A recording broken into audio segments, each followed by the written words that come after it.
Hi, I'm Kelsey Robinson, and I'm a theater artist and teaching artist. And in my current work, I'm exploring identity through historical study and storytelling. I'm asking you, my friends, family, peers, and mentors, to support my mobile archival project, Talking with Ghosts About Freedom. I'm seeking to untangle the knots of my multiracial ancestry and displaying this process of self-discovery as a way to heal and halt transgenerational trauma, not only personally, but collectively. Over the course of the 4 months, I will ride my bicycle 2,000 miles from Louisiana to Ontario, tracing routes of the Underground Railroad while collecting regional first-person histories from various archives and visit the sites of former safe homes and settlements.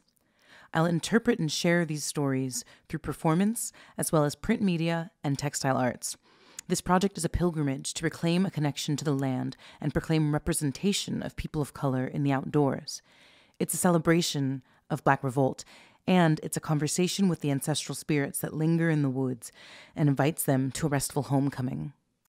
You have sort of these niche worlds that people operate in. You have your historians, and you have your activists, and you have your archivists, and you have your, your nature people, your outdoors people. But those worlds don't necessarily collide.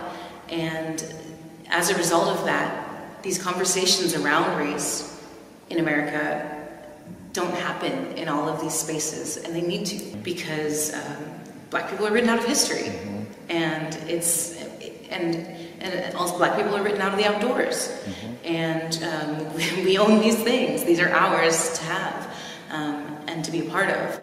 A lot of people wonder why by bike. You begin to empathize about how much land was crossed when you're moving so slowly across it and with such effort. And I'm doing it in the light of day, with flints for fire and a tent for shelter and maps and all these things that make it luxurious compared to the experience that my ancestors had as they were fleeing for their freedom. Also, a lot of people don't know the very interconnected history that Black people have with the bicycle.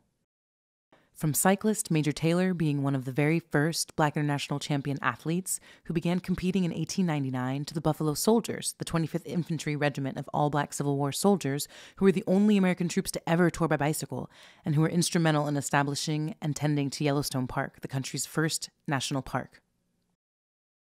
And then another thing about cycling is that people are really curious when they see you with your gear and when you tell them what you're doing, and that's a really organic way to start these conversations and for people to be able to welcome you into their homes, to be able to welcome you into their neighborhoods and start to share things with you because they're just kind of fascinated. The Townsends, they owned the house, were anti-slavery. Right. So down at the bottom of the hill is the First Presbyterian Church, right, where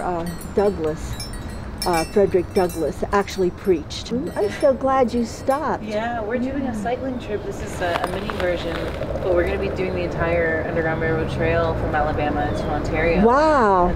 My mother-in-law, who's now 90, has written a book on the Underground Railroad. Oh, yeah? Really? I'm going to see if I can get something for you. I can give you maybe more information about this town. Hold on a second. Thank you so much.